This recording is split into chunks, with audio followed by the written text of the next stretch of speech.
तो force and pressure के chapter को कंटिन्यू करते हुए इसका ये पार्ट 2 है आज। The SI unit of the force is known as newton. इसको एन से भी रिप्रेजेंट करते हैं। द एसआई यूनिट है फोर्स की क्या है, वो न्यूटन है। न्यूटन को एन से लिखा जाता है। और ये नाम किसके नाम से आया है? न्यूटन जो वर्ड आया है वो किसके नाम से आया है? एक मैथमेटिशियन था, एक फिजिसिस्ट था जो फिज़िक्स की स्टडी करता था, वो थे सर इसैक न्यूटन। तो सर इसैक न्यूटन के नाम से ही न्यूटन वर्ड आया है। Force is also measured in kilogram force and pound force in some places of the world. 1 kgf is equals to 9.8 newton. अब फोर्स को वैसे तो जनरली हम क्या न्यूटन में ही मेज़र करते हैं, पर वर्ल्ड के किसी किसी जगह पे ना फोर्स को मेज़र किस में करते हैं? किलोग्राम फोर्स में या पाउंड फोर्स में मेज़र करते हैं। तो 1 जो किलोग्राम फोर्स है, 1 kgf है, कितने न्यूटन के बराबर होता है? 9.8 न्यूटन के बराबर होता है। 9.8 न्यूटन जनरली इसको हम 10 भी लिख सकते हैं, 10 N भी लिख सकते हैं। ठीक है, कभी न्यूमेरिकल्स करते हैं तो 1 kgf हम इज इक्वल्स टू 10 न्यूटन भी लिख सकते हैं। ठीक है, इसके बाद आता है इफेक्ट्स ऑफ फोर्स। तो फोर्स के क्या क्या इफेक्ट होते हैं? सबसे पहला है a force can change the state of motion of a body. किसी भी बॉडी की मोशन की जो स्टेट होती है ना, उसको फोर्स चेंज कर सकता है। वो कैसे? जैसे कोई बॉडी है, उसकी स्टेट क्या है? सपोज वो रेस्ट पे है, ठीक है, अगर उसको फोर्स लगाएंगे तो वो फोर्स लगाते ही वो बॉडी किस में आ जाएगी? मोशन में आ जाएगी। मतलब उसकी स्टेट जो पहले रेस्ट की थी, अब उसकी स्टेट क्या हो गई है? मोशन की स्टेट हो गई है, मूवमेंट की स्टेट हो गई है। ठीक है, तो फोर्स लगाने से किसी भी बॉडी की स्टेट चेंज हो जाती है, रेस्ट से मोशन पे आ जाती है। और अगर मोशन पे है, अगर हम उसको अपोजिट साइड से फोर्स लगाएंगे तो वो रेस्ट पे भी ला सकते हैं। वो भी देखो, अब एग्जांपल्स करते हैं हम लोग। टेक ए रबड़ ball and place it on the concrete floor, now push the ball. एक रबड़ बॉल लेनी है, उसको कंक्रीट फ्लोर पे रखना है। हार्ड कंक्रीट मतलब जो हार्ड फ्लोर होता है उस पर रखना है। और उसके बाद उस बॉल को आपने पुश करना है। पुश करना मतलब आप you are applying the force. ठीक है, पहले वो बॉल रेस्ट की पोजीशन पे थी, फर्श पे पड़ी थी, रेस्ट पोजीशन पे थी, उसकी स्टेट क्या थी? रेस्ट की थी। जैसे ही आपने पुश वाली फोर्स अप्लाई करी तो वो बॉल क्या हो गई? मोशन में आ गई। उसकी अब स्टेट क्या हो गई? रेस्ट से किस में चेंज होगी? वो मोशन में स्टेट चेंज हो गई है उसकी। Ball begins to move when a player kicks a football. और सिमिलरली अगर एक प्लेयर है वो फुटबॉल को किक करता है टूवर्ड्स, कहाँ किक करता है? गोल की तरफ। ठीक है, before being hit the ball was at rest. और हिट करने से पहले, है ना, प्लेयर के हिट करने से पहले बॉल क्या थी? रेस्टिंग स्टेट पे थी। जैसे ही वो हिट करता है, उसकी रेस्टिंग स्टेट ख़त्म होकर वो बॉल क्या करना शुरू कर देती है? मूव करना शुरू कर देती है। ठीक है, तो जो रेस्टिंग स्टेट पे जो स्पीड थी ना, वो ज़ीरो होती है। The speed at the rest position is always zero. ठीक है, तो उसके बाद क्या हुआ? प्लेयर ने किक करी, बॉल मूव करना स्टार्ट हुई। उसके बाद goalkeeper also applies the force. अब गोलकीपर के पास बॉल गई तो गोलकीपर ने भी अपोजिट डायरेक्शन से क्या किया? उस बॉल को रोका, स्टॉप किया, है ना। अब बॉल क्या थी? मोशन में थी। जब गोलकीपर ने उसको अपोजिट साइड से फोर्स अप्लाई किया, अपने हाथ से उसको रोका, तो किस पोजीशन में आ गई? रेस्ट की पोजीशन में आ गई। तो ये इसका कंक्लूजन क्या है कि कोई भी फोर्स की वजह से स्टेट ऑफ मोशन चेंज होती है, रेस्ट से मोशन में आती है। अगर कोई चीज़ मोशन में है, अगर हम उस पर फोर्स लगाएंगे तो वो रेस्ट की पोजीशन में आ जाएगी। ठीक है, ये सिंपल से ही इसमें जनरली यही बात बोली है। फिर आते हैं साइंस बिट्स में, देख लेते हैं। In science state of rest and state of motion both are considered as state of motion. अभी आपको मैंने बताया कि स्टेट ऑफ रेस्ट या स्टेट ऑफ मोशन, ये दोनों ही किस में आती हैं? स्टेट ऑफ मोशन मतलब state of movement, state of motion में आती हैं। State of motion is described by speed and the direction of motion. State of rest means state of zero speed. जैसे भी मैंने आपको बताया कि रेस्ट की जो स्पीड होती है, रेस्ट जब पोजीशन पे कोई बॉडी पड़ी हुई है, रेस्टिंग पोजीशन पे है, तो उस टाइम उसकी स्पीड क्या है? ज़ीरो होती है। ठीक है, इसके बाद आता है एक एक्सपेरिमेंट है। इसमें है to show that force changes the direction of an object. कि फोर्स लगाने पे ऑब्जेक्ट की डायरेक्शन चेंज हो जाती है। इसमें कुछ नहीं है, सिंपली एक काम करना है। एक रबड़ बॉल लेनी है, उसको एक फर्श पे रख देना है, कंक्रीट फर्श पे रख देना, फ्लोर पे रख देना, फिर उसको हिट करना है, पुश करना है उससे। जैसे ही पुश करनी बॉल आप पुश करोगे बॉल मूव करनी शुरू होगी। इन बिटवीन आपने क्या उसके रास्ते में क्या रख देना है, कि रूलर स्केल रख देना है। रूलर मतलब आपने एक स्केल रख देना है। जैसे ही वो स्केल आप बॉल और स्केल आपस में जब टच करेंगे ना, तो बॉल की क्या होगी, डायरेक्शन चेंज हो जाएगी जब वो रूलर से स्ट्राइक करेगा, है ना, टकराएगा। तो इससे इससे ये पता चल रहा है कि फोर्स की हेल्प से, फोर्स की वजह से किसी भी ऑब्जेक्ट की डायरेक्शन चेंज हो सकती है। ठीक है, force can change the direction of an object। एक साइंस बिट्स है, it has been seen in daily life that many a time application of the force does not result in a change of the state of motion. और आपने अपने जो रोज़मर्रा की ज़िंदगी में देखा होगा कि हर बार ऐसा नहीं है कि आप फोर्स लगाओगे और वो चीज़ हमेशा मोशन में आएगी ही आएगी। ठीक है, आपने बॉल को हिट किया, मोशन में आ गई। अब आप उसी तरह से दीवार को पुश करोगे, आपके घरों में जो दीवार है उसको पुश करोगे, जितना मर्जी जोर लगा लो उसमें कोई मोशन नहीं आएगा, दीवार मूव नहीं होगी अपनी जगह से। ठीक है,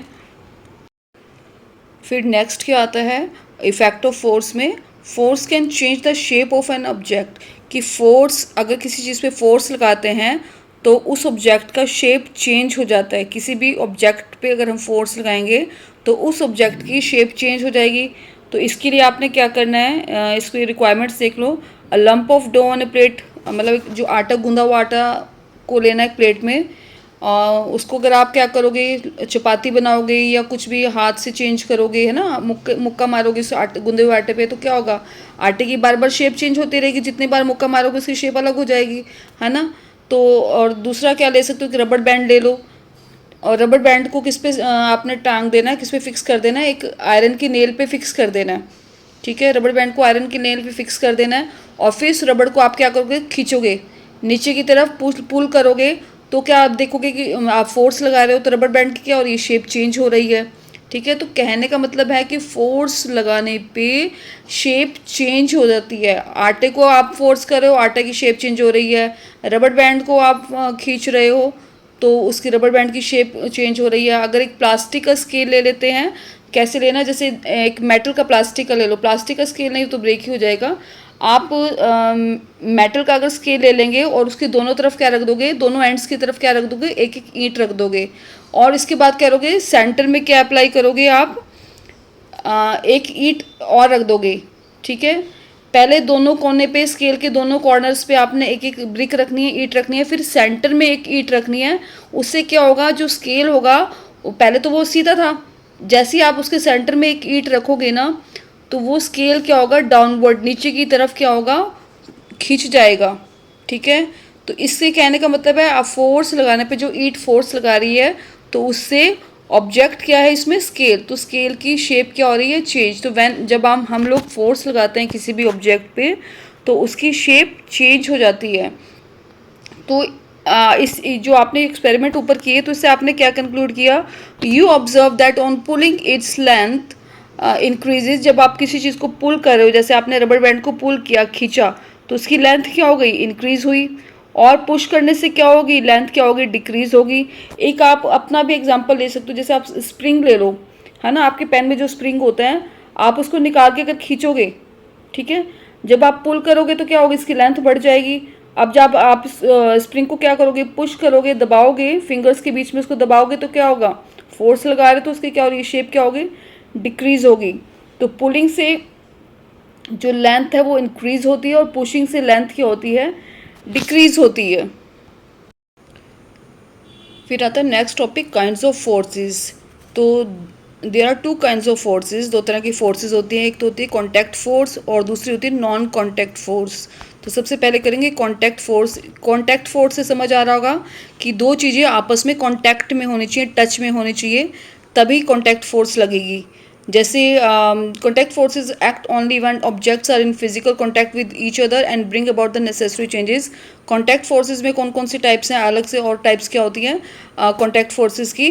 पहली है मस्कुलर फोर्स। मस्कुलर फोर्स कौन सी होती है, जैसे if a school bag is lifted, अगर एक आप स्कूल बैग को उठा रहे हो तो आपकी कौन सी मसल्स यूज़ हो रही हैं, हाथ की मसल्स यूज़ हो रही हैं, है ना, हाथ की मसल्स फोर्स लगा रही हैं। बकेट को अगर पानी में से लिफ्ट करते हो, वेल में से कुछ भी लिफ्ट करते हो, बकेट को लिफ्ट करते हो, तो आप फिर मस्कुलर फोर्स अपने आर्म की लगा रहे हैं, बाजू की मस्कुलर फोर्स लगा रहे हैं। अगर आप फुटबॉल को किक करते हैं तो अपने पैरों की या लेग्स की मसल्स को आप यूज़ कर रहे हो, ठीक है। तो पैरों की मसल्स क्या कर रही हैं, फोर्स लगा रही हैं। तो इन जनरली क्या है, this force is cause by action of muscles in our body, not only human beings but animals also exert muscular force to do physical activities and other task. Human beings के अलावा animals भी अपने muscles को use करके, muscular force को use करके काम करते हैं। जैसे बुलॉक्स होती हैं, वो बुलॉक कार्ट खींचती हैं, है ना। तो बुलॉक्स की जो मसल्स हैं, जो बैल होते हैं, उनकी मसल्स क्या कर रही है, उनकी हेल्प से क्या हो रही है कि क्या काम खींचा जा रहा है, कार्ट को खींचा जा रहा है। डंकीज भी लोड को उठाते हैं, तो अपने जो बॉडी की जो मसल्स हैं पूरा उसको यूज़ करते हुए डंकी भी फोर्स लगाते हुए अपनी मसल्स का वो सामान को कैरी करते हैं। तो इन जनरल ये मस्कुलर जिसमें मसल्स का यूज़ होता है ना, चाहे वो एनिमल्स की हो चाहे वो ह्यूमन की हो, इसे मस्कुलर फोर्स कहते हैं। इसको क्या बोलेंगे, thus the force resulting due to the action of muscles of humans और animals is known as muscular force. जिसमें मसल्स का यूज़ हो रहा है ना, उस फोर्स को मस्कुलर फोर्स कहते हैं। फिर आती है दूसरी कॉन्टैक्ट फोर्स। ये कॉन्टैक्ट फोर्स जो मतलब दो चीज़ें टच में, वही वाला कर रहे हैं ना हम लोग। तो दूसरा आता है मैकेनिकल फोर्स। मैकेनिकल फोर्स, जहाँ मैकेनिकल का मैकेनिकल वर्ड आ जाए, it means it is dealing word the word machine. जहाँ पर मशीन का यूज़ होगा ना, वहाँ पर मैकेनिकल फोर्स आएगी। जहाँ पे मसल्स का यूज़ था, मस्कुलर फोर्स थी। जहाँ पर मशीन्स का यूज़ होगा, वो मैकेनिकल फोर्स होगी। जैसे we use machines to perform various jobs. A car moves with the help of an engine. A car engine uses the energy release when the petrol is burned. अब जो car move करती है, engine की help से ही move करती है, ठीक है। और कार का इंजन कब वर्क करता है, जब पेट्रोल बर्न्ट होता है, ठीक है। तो जब पेट्रोल बर्न्ट होता है तो वो एनर्जी रिलीज करता है, उससे इंजन चलता है और उससे क्या चलती है, आपकी गाड़ी चलती है, ठीक है। उसके बाद the force exerted by the water falling over a turbine to produce hydro electricity is also an example of mechanical force. अब मैकेनिकल अगला एग्जाम्पल है, जब ऊपर से पानी गिरता है ना, वाटर फॉल करता है, टर्बाइन के ऊपर गिरता है, ठीक है। जब बहुत हाइट से पानी गिरता है, वाटर फॉल करता है टर्बाइन के ऊपर, एक मशीन है टर्बाइन मशीन के ऊपर, जब वो गिरता है पानी, तो वो टर्बाइन क्या होती है, घूमती है। जब टर्बाइन घूमेगी, साथ साथ जनरेटर घूमेगा। जनरेटर घूमने से क्या होगा, इलेक्ट्रिसिटी प्रोड्यूस होगी। और हाइड्रो इलेक्ट्रिसिटी का मतलब है, हाइड्रो का मतलब होता है वाटर, और इलेक्ट्रिसिटी, तो जो पानी से जो इलेक्ट्रिसिटी जनरेट होती है ना, उसे बोलते हैं हाइड्रो इलेक्ट्रिसिटी। और इसमें भी कौन सी फोर्स यूज़ हो रही है, मशीन, देखो टर्बाइन यूज़ हो रही है ना, तो मशीन का यूज़ हो रहा है, तो इट मीन्स मैकेनिकल फोर्स लग रही है यहाँ पे भी। इसके बाद थर्ड है कॉन्टैक्ट फोर्स, वो कौन सी है, फ्रिक्शनल फोर्स। अब frictional, you understand that rolling ball comes to rest after some time, it shows that force is acting on it which tends to slow it down. This force is frictional force. अब आप देखो, आप कभी ball को hit करते हो तो थोड़ी देर बाद क्या होगा, बॉल आप तो नहीं रोक रहे, ठीक है, आपने तो हिट कर दिया, उसके बाद आप खड़े हो, आप देखोगे थोड़ी देर बाद क्या देखोगे कि बॉल अपने आप क्या होगी, रुक गई है, रेस्ट हो गई। उसको रोका तो किसी ने नहीं, पर वो अपने आप रुक गई। इसका मतलब है कोई ना कोई चीज़ तो ऐसी है जो हमें दिख नहीं रही है और वो उस पर काम कर रही है, उसको रोकने का काम कर रही है, और इससे वो धीरे धीरे क्या हो रही है, रुक रही है। तो फ्रिक्शनल फोर्स ये जैसे ये क्यों हो रहा होगा कि जो जो फर्श है ना, जिस पे बॉल मूव कर रही है, वो उसको रोकने का काम कर रही है, ठीक है। तो वो है फ्रिक्शनल फोर्स। ये हमेशा अपोजिट डायरेक्शन में ही लगती है। फ्रिक्शनल फोर्स क्या होती है, हमेशा अपोजिट डायरेक्शन में ही लगती है और ये रोकने का काम करती है। तो air resistance is also a form of friction. तो एयर की जो रेजिस्टेंस है, एयर भी रेजिस्ट करती है। रेजिस्ट करना मतलब रोकती है, और ये भी एक फ्रिक्शनल का ही फॉर्म है, ठीक है। The force of friction not only tends to stop a moving object but also tends to stop a stationary object from moving. That's why it's difficult to kick a brick to make it move on a rough surface. तो जो जितनी ज़्यादा rough surface होगी ना, उतना ही ज़्यादा friction होगा, ठीक है, उतना ही ज़्यादा रोकने की क्षमता उसमें ज़्यादा होगी। तो जितना, जैसे ब्रिक को अगर एक आप रफ सरफेस पे किक करके देखोगे तो आपको ज़्यादा ज़ोर लगाना पड़ेगा। अगर आप उसी ब्रिक को अगर बिल्कुल स्मूथ सरफेस पे जैसे टाइलों पे रख दोगे ना, तो आप फिर उसको किक करोगे तो उस पर कम जोर लगाना पड़ेगा। इसका मतलब क्या है कि रफ सरफेस है वो ज़्यादा फ्रिक्शनल फोर्स दे रहा है, और जो टाइलों वाला फर्श है वो कम फ्रिक्शनल फोर्स दे रहा है उसको रोकने के लिए। फ्रिक्शन हमेशा रोकने का ही काम करता है, ठीक है। Since the force of friction arises due to contact between surfaces, और फ्रिक्शन हमेशा आपको पता है कि दो चीज़ें कॉन्टैक्ट में आ रही है, जैसे बॉल और फर्श कॉन्टैक्ट में आया, ठीक है। तो इट इज़ एन ये सब किस चीज़ के एग्जाम्पल है, कॉन्टैक्ट फोर्स के एग्जाम्पल है। फिर नेक्स्ट आती है non contact force. Non contact मतलब अगर दो चीज़ें कॉन्टैक्ट में नहीं हैं तब भी फोर्स लग जाएगी। Non contact forces do not involve physical contact between the bodies on which they act.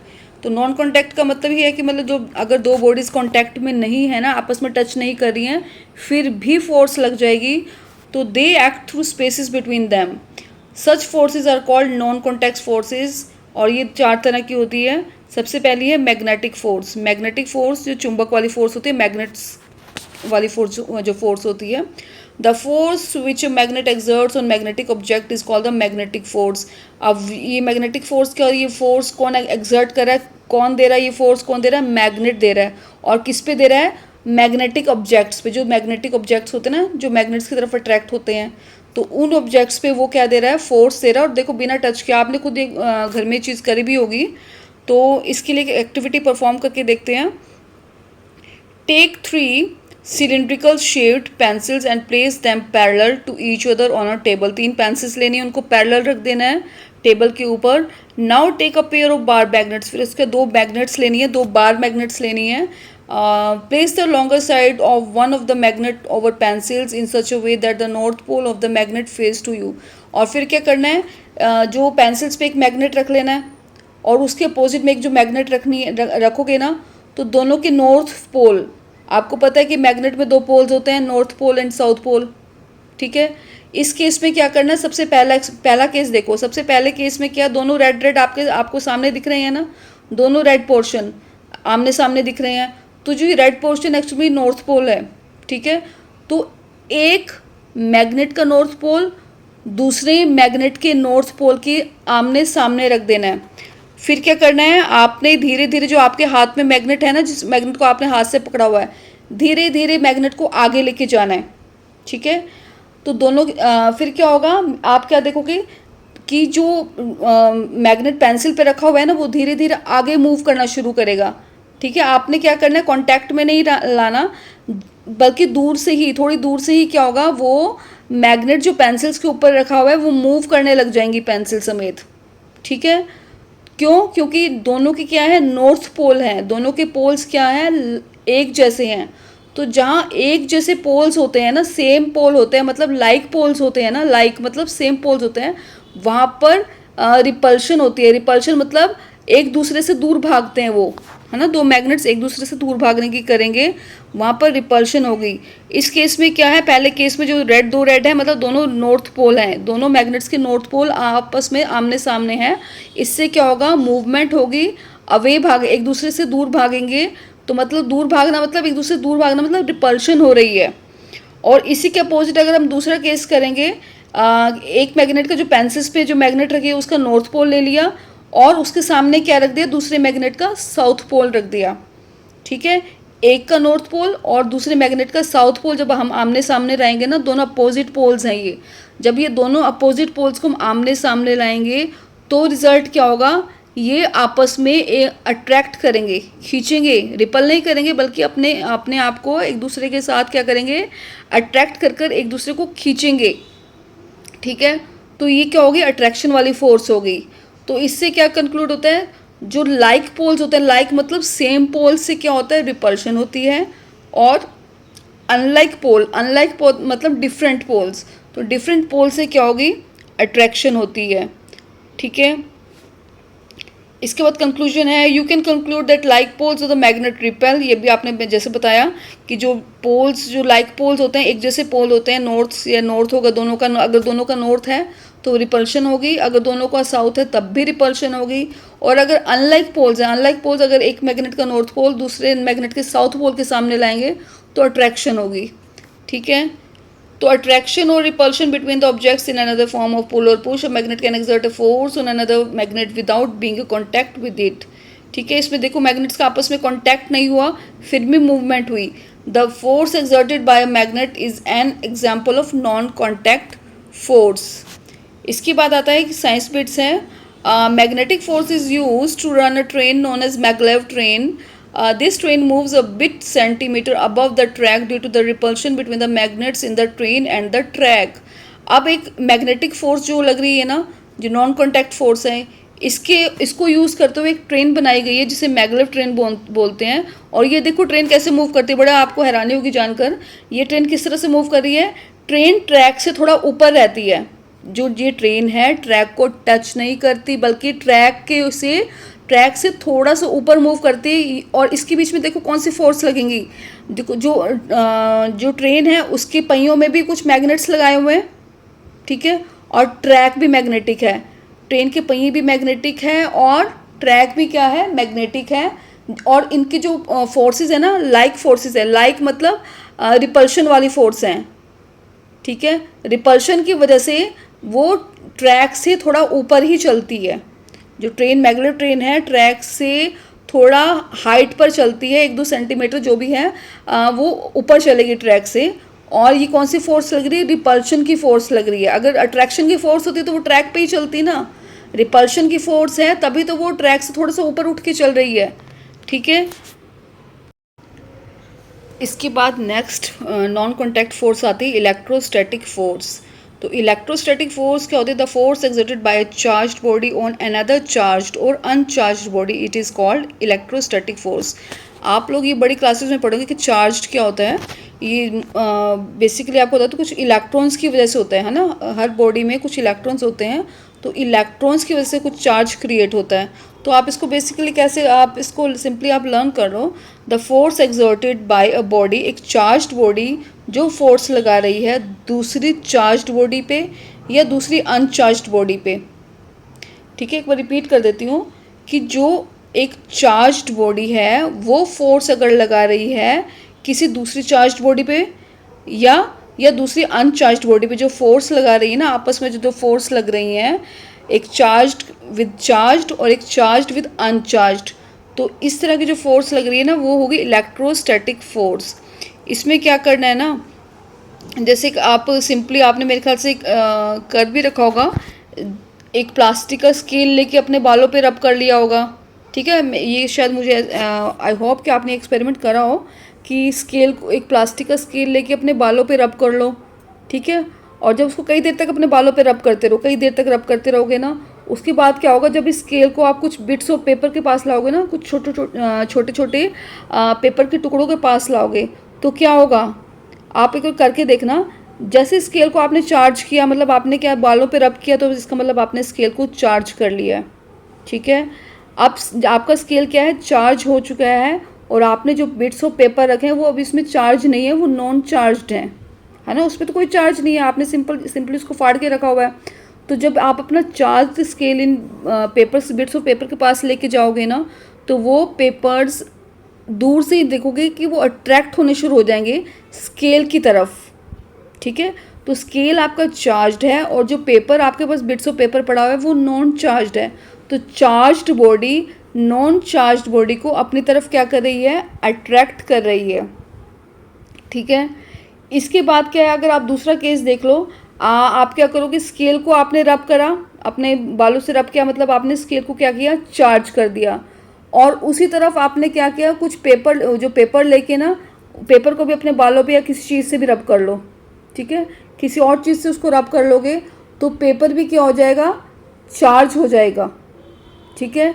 जब वो पेपर भी चार्ज हो जाएगा तो दो, अब एक चार्ज बॉडी दूसरी चार्ज बॉडी के पास जाएगी तो रिपल्शन होती है, ठीक है। तो इसका आप ये प्रोसीजर है, आप एक देख लीजिएगा। ये स्ट्रॉ वाला है, मैंने आपको बताया है, इसका स्केल वाला बताया है, आप करके देख लेना बेशक से।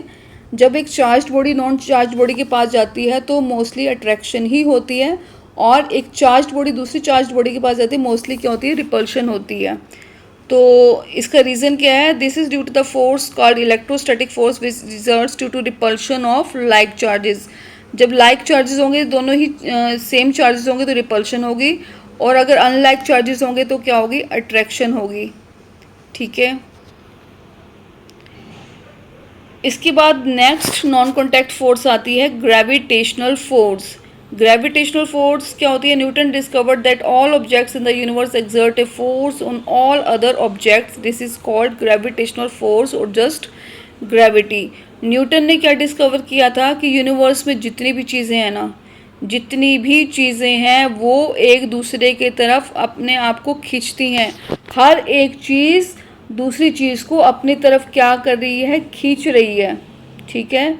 Gravity is not a property of the earth alone, gravity is an attractive force. इसको अपने तरफ खींचना मतलब ये ग्रेविटी क्या है? एक तरह की क्या है? अट्रैक्टिव फोर्स है। अट्रैक्टिव मतलब अट्रैक्ट कर रही है।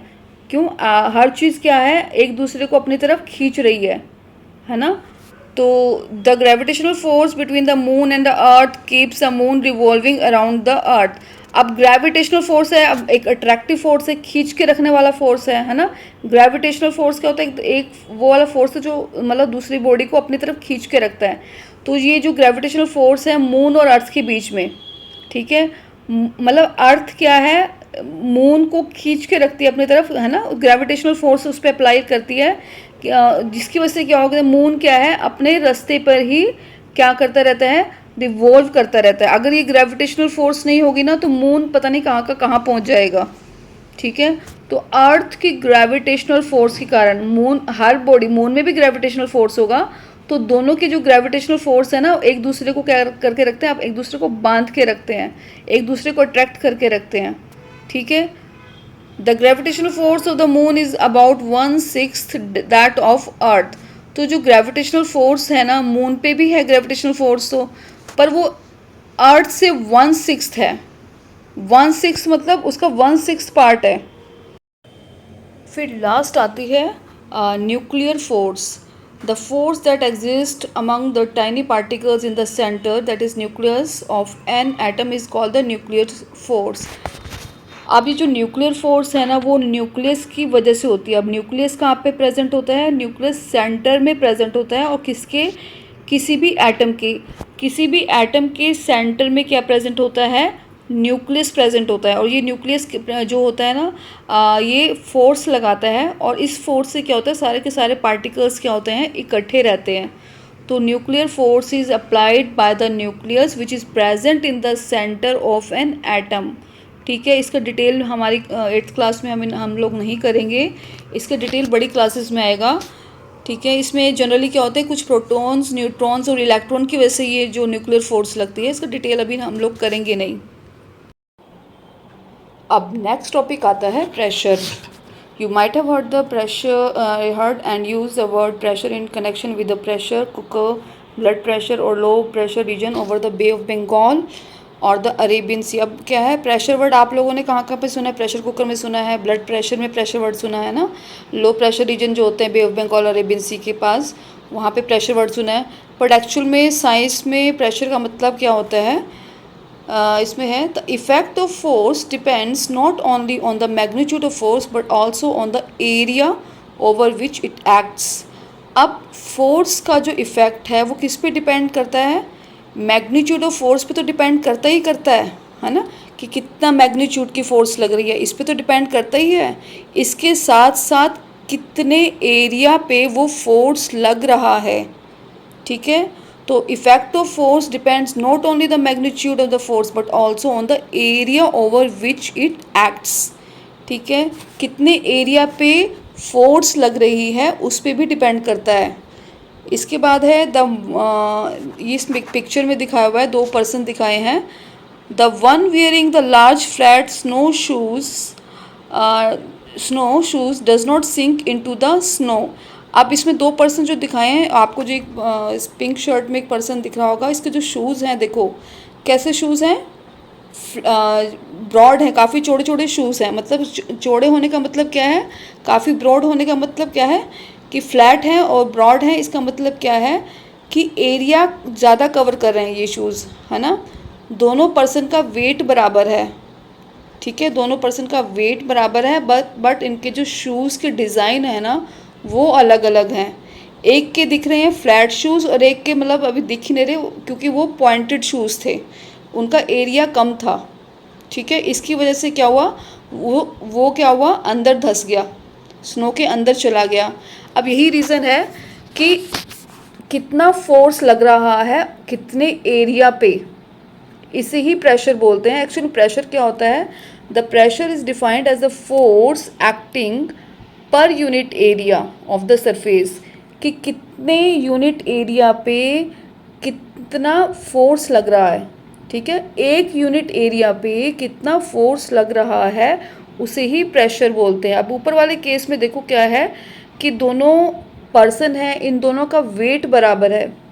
वेट बराबर है तो इसका मतलब क्या, दोनों फोर्स तो सेम लगाएंगे, इनका मैग्नीट्यूड तो क्या होगा, फोर्स का सेम होगा।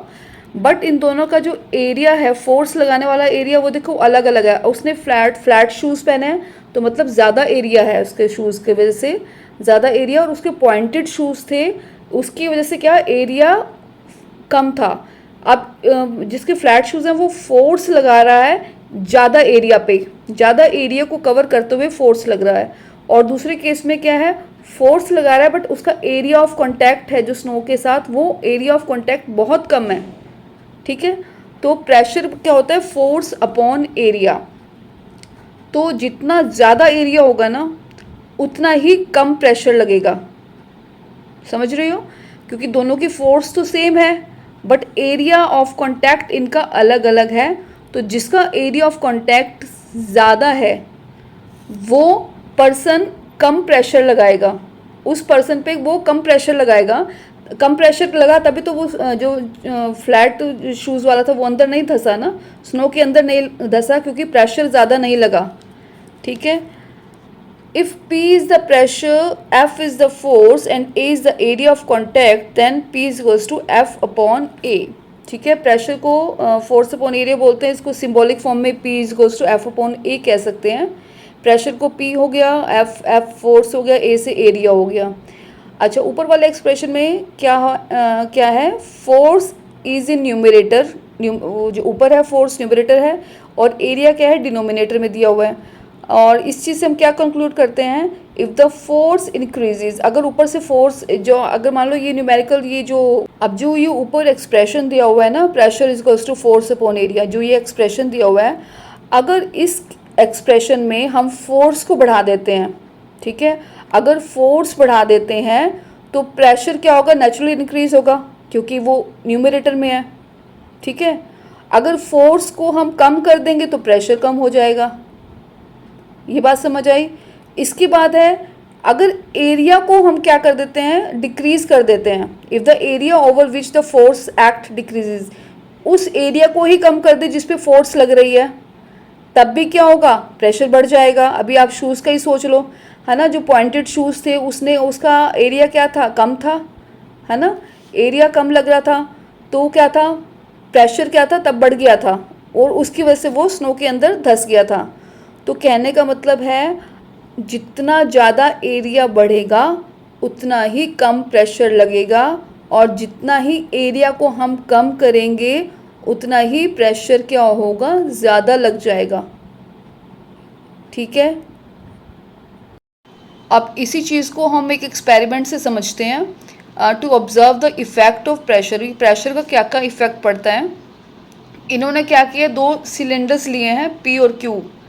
ठीक है, ये दो सिलेंड्रिकल फॉर्म की रोड्स हैं और P जो है वो लंबा है ना, इसकी जो हाइट है वो लंबी है और इसका एरिया ऑफ कांटेक्ट क्या है, कम है। ठीक है, वहीं पे Q क्या है, वेट दोनों का सेम है बट जो Q है उसका एरिया ऑफ कांटेक्ट क्या हो गया, ज़्यादा हो गया। ठीक है, वेट दोनों का सेम है, ये याद रखना कि वेट सेम है बट इनके एरिया ऑफ कांटेक्ट डिफरेंट है। P का एरिया ऑफ कांटेक्ट बहुत कम है और Q का एरिया ऑफ कांटेक्ट क्या है, बहुत ज़्यादा है।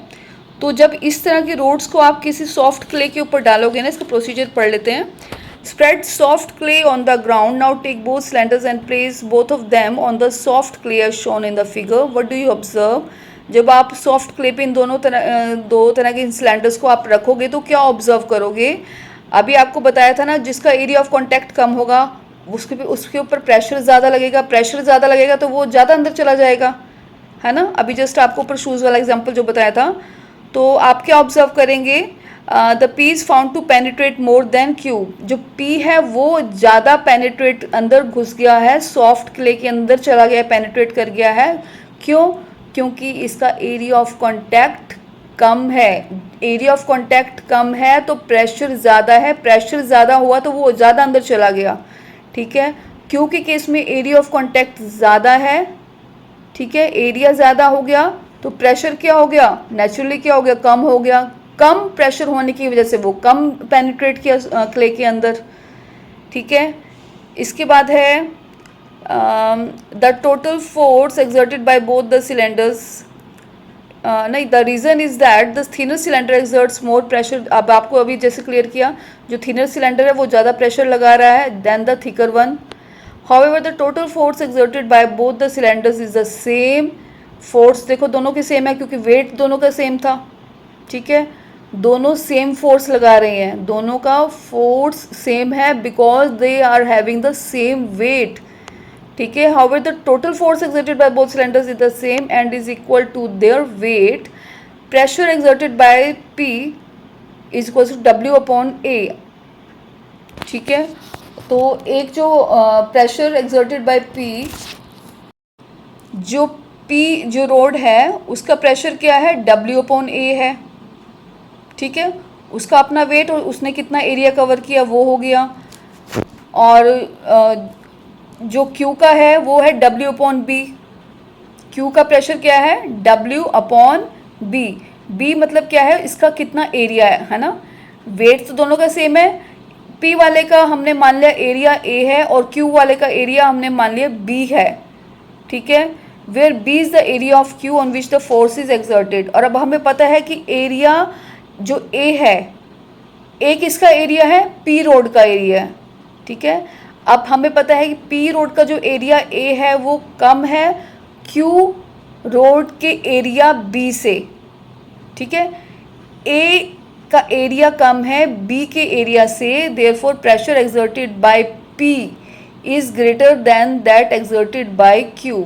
सीधी सी बात है, जिसका एरिया ऑफ कॉन्टैक्ट कम होगा उसका प्रेशर ज़्यादा होगा और जिसका एरिया ऑफ कॉन्टैक्ट ज़्यादा होगा उसका प्रेशर कम होगा। ठीक है, due to this reason the area of pointed end of the nail is much smaller than that of head. अच्छा, इसमें एक आपको एक एक्सपेरिमेंट करके दिखा रहा है। अब ये पर्सन क्या करेगा, ये नेल है ना, नेल है, एक तरफ से पॉइंटेड होती है आपको पता है और दूसरी तरफ से ये फ्लैट होती है। ठीक है, जब इसको हिट करना होता है क्या करते हैं, पॉइंटेड एरिया मतलब लेस एरिया, जिसका नेल का पॉइंटेड पार्ट है वो लेस एरिया कवर करता है। जब उसको उस टेबल पे रखेंगे तो लेस एरिया कवर करता है ना, पॉइंटेड होता है वो छोटा सा एरिया कवर करता है। तो जैसे ही हम इस पर हिट करते हैं वो फट से पेनिट्रेट कर जाता है। ठीक है, फोर्स लगाते ही वो फटाफट वुडन प्लैंक के अंदर पेनिट्रेट कर जाएगा। क्यों? क्योंकि प्रेशर ज़्यादा लगेगा। प्रेशर ज़्यादा क्यों लगेगा, क्योंकि उसका जो सरफेस एरिया ऑफ कांटेक्ट है वो बहुत ज़्यादा ही कम है। ठीक है, अब इस कील को अगर आप उल्टा कर दोगे, इस नेल को आप अगर उल्टा करके करोगे, उल्टा कैसे करोगे, पॉइंटेड पार्ट ऊपर हो गया और जो उसका जो हेड वाला पार्ट है वो नीचे की तरफ हो गया, और आप ऊपर से उसको फोर्स लगाओ, क्या आप वो चली जाएगी, वो जो नेल है अंदर चली जाएगी क्या? वो नहीं जाएगी, क्योंकि एरिया ऑफ कांटेक्ट अब क्या हो गया, ज़्यादा हो गया। जब एरिया ऑफ कांटेक्ट ज़्यादा हो जाएगा तो प्रेशर कम लगेगा, कम होएगा, मतलब वो अंदर नहीं जा पाएगी। ठीक है, अब यूनिट ऑफ प्रेशर को किस यूनिट में नापते हैं, जैसे अब आपको पता था फोर्स की जो एसआई यूनिट क्या है, न्यूटन है। ठीक है, और एरिया की एसआई यूनिट क्या है बेटा, मीटर स्क्वायर होती है। ठीक है, और जो एक्सप्रेशन हमने देखा था प्रेशर का फोर्स अपॉन एरिया, तो फोर्स की यूनिट क्या है बच्चा, न्यूटन है, और नीचे जो अपॉन एरिया है उसकी यूनिट है मीटर स्क्वायर। तो प्रेशर की क्या यूनिट बन गई, Newton per metre square, newton per metre square. और इसको एक ही नाम दिया हुआ है, पास्कल। तो pascal is the unit of pressure. इसको पी ए से भी रिप्रेजेंट करता है, पी कैपिटल लिखना है और ए स्मॉल लिखना है। तो pascal, 1 pascal is equal to 1 newton metre square. समझ आ गई कि न्यूटन मीटर स्क्वायर कैसे आया, कि फोर्स की यूनिट क्या होती है, न्यूटन, और नीचे एरिया की यूनिट क्या होती है, मीटर स्क्वायर। तो क्या बना, प्रेशर की यूनिट क्या बन गई पूरी, 1 न्यूटन मीटर स्क्वायर, और इसका दूसरा नाम पास्कल भी होता है। अब बच्चे आते हैं numerical problems based on the pressure. पहला है a block weighing 1200 newton rest on an area of 4 metre square, you have to calculate the pressure exerted by the block on the surface which supports it. अब एक block दिया है, एक लकड़ी का है, जिस चीज़ का भी ब्लॉक दिया, एक पीस दिया हुआ है जिसका वेट कितना है बेटा, 1200 न्यूटन्स। अच्छा, जब कभी भी आप न्यूमेरिकल सॉल्व करते हो ना, तो आप यूनिट्स ज़रूर चेक करते जाया करो। यूनिट कौन सी, हमेशा न्यूमेरिकल एसआई यूनिट में होना चाहिए। आपके पास जो भी है वो एसआई यूनिट में होना चाहिए। अगर वो चीज़ आपके पास एसआई यूनिट की फॉर्म में नहीं है तो आपको पहले उसको एसआई यूनिट में कन्वर्ट करना पड़ेगा। जैसे इस एग्जांपल में क्या है, जो वेट है यानी कि फोर्स है ना, वेट क्या होता है, फोर्स ही तो होता है, जितना वेट होगा उतना ही फोर्स लगता है। तो वेट कितना है बच्चा, इसका 1200 न्यूटन है, इसका मतलब न्यूटन एसआई यूनिट है, इसको कुछ चेंज करने की ज़रूरत नहीं है। अब ये ब्लॉक का वेट 1200 न्यूटन है, ये कितने एरिया पे पड़ा हुआ है, 4 मीटर स्क्वायर का एरिया कवर कर रहा है, और एरिया की एसआई यूनिट क्या होती है, मीटर स्क्वायर। इसका मतलब ये भी चेंज करने की ज़रूरत नहीं है, ठीक है, क्योंकि एरिया की एसआई यूनिट क्या होती है, मीटर स्क्वायर, और ये ब्लॉक कितना एरिया कवर कर रहा है, 4 मीटर स्क्वायर।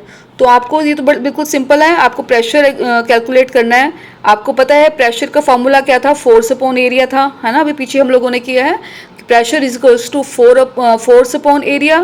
फोर्स आपको पता है गिवन है 1200 न्यूटन है, एरिया भी गिवन है, सिंपल 4 मीटर स्क्वायर है। बस इसकी वैल्यू पुट करके इसका आंसर निकाल लेना है, जो कि कितने करीब आएगा, 300 पास्कल, है ना। न्यूटन पर मीटर स्क्वायर क्यों पास्कल भी लिख सकते हैं, अभी आपको जैसे भी जस्ट बताया ही था कि न्यूटन पर मीटर स्क्वायर को आप पास्कल भी लिख सकते हैं। अच्छा, इसके बाद जो नेक्स्ट क्वेश्चन है बच्चा, a girl weighing 90 kg is standing on a pencil heel each having an area of cross section of a 1 centimeter square। अब एक गर्ल है जिसका वेट कितना है, वेट मतलब फोर्स, वो कितना फोर्स लगा रही है, 90 kg। अब आप इस चीज़ में नोट करो, 90 kg बोल रही है, फोर्स की यूनिट हमें क्या पता है कि न्यूटन होती है, ऐसा यूनिट क्या होती है, न्यूटन। इसका मतलब क्या है, हमें इसको पहले कन्वर्ट करना पड़ेगा, 90 kg को हमें न्यूटन में कन्वर्ट करना पड़ेगा, ठीक है। ये यूनिट्स का ज़रूर ध्यान रखा करो, जब भी कभी भी आप न्यूमेरिकल सॉल्व करते हो पहले यूनिट्स चेक कर लिया करो। अगर यूनिट्स को चेंज करना है तो पहले चेंज कर लिया करो, सॉल्व करने से पहले यूनिट्स को चेंज कर लेते हैं। तो जो गर्ल है उसका वेट 90 kg है, वो पेंसिल हील क्या होती है, पॉइंटेड हील्स है ना, जो सैंडल होते हैं ना, सैंडल की जो हील्स होती है बड़ी पॉइंटेड सी होती है, पेंसिल हील जिसे बोलते हैं। पेंसिल हील का मतलब है वो एरिया बहुत कम, एरिया ऑफ कॉन्टैक्ट क्या है, बहुत कम होता है ना। पेंसिल हील चौड़ी वाली हील नहीं, बिल्कुल पॉइंटेड सी हील होती है। तो जो दो हील पहनेगी ना, तो उसका ईच का मतलब हर ईच हील का जो एरिया ऑफ क्रॉस सेक्शन है, एरिया कितना कवर करता है, 1 सेंटीमीटर स्क्वायर कवर कर रहा है, ठीक है। और फिर है एक एलिफेंट है जिसका वेट कितना है, 3000 kg, है ना। एंड फुट एरिया, अब जो हाथी का जो है फुट एरिया चौड़ा होता है, उसका पैर तो, हाथी का पैर तो चौड़ा होता है, उसका क्रॉस सेक्शन कितना है, 250 सेंटीमीटर स्क्वायर है, ठीक है। स्टैंडिंग ऑन ए फ्लोर, दोनों के दोनों फ्लोर पे खड़े हुए हैं। अब आपको बताना है कि किसका प्रेशर ज़्यादा होगा फ्लोर पे, कैलकुलेट करना पड़ेगा। तो पहला है, पहले हम निकालेंगे pressure exerted by the elephant, है ना, एलिफेंट कितना प्रेशर एक्सर्ट कर रहा है, दोनों का एक एक करके निकालेंगे तभी तो कंपेयर होगा ना। तो पहले एलिफेंट का हम प्रेशर निकालते हैं कि एलिफेंट उस फ्लोर पे कितना प्रेशर लगा रहा है। तो पहले बात क्या है, फोर्स देखना पड़ेगा, ठीक है। फोर्स मतलब क्या है, मास ऑफ द एलिफेंट मतलब वेट, मास का मतलब होता है वेट। अभी जैसे आपको मैंने जिक्र किया था कि वेट ही तो फोर्स होता है, weight is equals to force, जितना वेट लग रहा है वही फोर्स होता है। पर इसमें जो मास ऑफ द एलिफेंट जिसे वेट ही बोलते हैं वो कितना है, 3000 kg है। अब हमें क्या चाहिए, हमें पता है कि फोर्स तो हमें न्यूटन में चाहिए और ये kg में है। आपको मैंने पहले बताया था कि 1 kgf, पहले वाली वीडियो में बताया था कि 1 kgf कितने कितने न्यूटन के बराबर होता है, 10 न्यूटन, ठीक है। एग्जैक्टली 10 न्यूटन नहीं होता, एग्जैक्टली तो 9.8 होता है, जिसको हम 10 मानकर चलते हैं। 1 kgf is equals to 10 metre, ठीक है, 10 न्यूटन, सॉरी। तो 1 kgf is equals to 10 newton. तो फोर्स क्या हुई, एलिफेंट की फोर्स कितनी हुई, 3000 kg इंटू 10 न्यूटन। जब इसको मल्टीप्लाई करेंगे ना तो 30,000 न्यूटन आएगा। क्लियर है? तो फोर्स हमारी अब न्यूटन में कन्वर्ट हो गई है। इसके बाद एरिया भी देखो हमारा किस में था, सेंटीमीटर स्क्वायर में है, और हमारी एसआई यूनिट एरिया की क्या होती है, मीटर स्क्वायर होती है। इसका मतलब इस सेंटीमीटर स्क्वायर को भी हमें मीटर स्क्वायर में चेंज करना पड़ेगा, है ना, क्योंकि क्वेश्चन मैंने अभी आपको बताया था कि कोई भी न्यूमेरिकल प्रॉब्लम है उसको पहले एसआई यूनिट में कन्वर्ट करना पड़ता है, अगर वो एसआई यूनिट में गिवन ना हो तो। अब एलिफेंट का एरिया ऑफ क्रॉस सेक्शन कितना दिया हुआ है, 4 लेग्स होती हैं, ठीक है, 4 फीट होंगे एलिफेंट के। हर फीट की वैल्यू कितनी है, 250 मीटर स्क्वायर सेंटीमीटर स्क्वायर। हर फीट कितना एरिया कवर कर रहा है, 250 सेंटीमीटर स्क्वायर एरिया कवर कर रहा है। तो 4 कितना कवर करेंगे, 4 फीट, 4 फीट है ना, 1 फीट तो 250 सेंटीमीटर स्क्वायर एरिया कवर कर रहा है, तो 4 फीट कितना करेंगे, 1000 सेंटीमीटर स्क्वायर करेंगे। अब 1000 सेंटीमीटर स्क्वायर को मुझे मीटर स्क्वायर में चेंज करना पड़ेगा। अब मीटर स्क्वायर में अगर चेंज करना है ना, सेंटीमीटर स्क्वायर को मीटर स्क्वायर में चेंज करना, तो डिवाइड कर देते हैं 1/10,000 से, ठीक है। तो 1000 को मैंने सीधा डिवाइड करा 1/10,000 से, है ना, तो इससे क्या हुआ, ये जो 1000 सेंटीमीटर स्क्वायर है वो मीटर स्क्वायर में चेंज हो गया, 1/10 मीटर स्क्वायर बन गया इसका। तो 1000 centimetre square is equals to 1/10 metre square. तो इसकी वैल्यू पुट कर देंगे, जो भी आपकी फोर्स जैसे ऊपर आई की प्रेशर की, अब फॉर्मूला लगाएंगे। फोर्स हमारी कितनी आई है ऊपर, 30,000 न्यूटन आई है, और एरिया कितना आया है, 1/10 आया है। तो जब इसको सोल्व करेंगे तो इसका 3 लाख के करीब आएगा, ठीक है। तो प्रेशर कितना निकला, 3 lakh newton metre square, newton per metre square, ठीक है। इसके बाद एलिफेंट का तो 3 लाख के पास्कल के करीब वो उसका वो प्रेशर निकला है। इसके बाद वो गर्ल का कितना प्रेशर लग रहा है उस हील्स की वजह से, उसको कैलकुलेट करना पड़ेगा। मास ऑफ द गर्ल मतलब फोर्स, वेट, मास का मतलब वेट होता है, वेट कितना है, 90 kg है, मतलब वो फोर्स कितना लगा रही है, 90 kg लगा रही है। और 90 kg हमारी यूनिट नहीं है, केजी यूनिट नहीं है उसकी, ऐसा यूनिट न्यूटन है। तो पहले इस 90 kg को हमें न्यूटन में बदलना पड़ेगा, और आपको पता है 1 kgf is equals to 10 newton. तो 90 kgf कितना हुआ, 900 न्यूटन। तो हमारे फोर्स तो 900 न्यूटन निकल गया उस गर्ल का। अब area of cross section of both the heels, अब उसने 2 हील पहनी हुई है, ठीक है, 2 हील मतलब 2 इंटू उसका एरिया ऑफ क्रॉस सेक्शन कितना है, 1 सेंटीमीटर स्क्वायर। हर एक हील 1 सेंटीमीटर स्क्वायर का एरिया कवर कर रही है, तो 2 हील कितना करेगी, 2 सेंटीमीटर स्क्वायर का।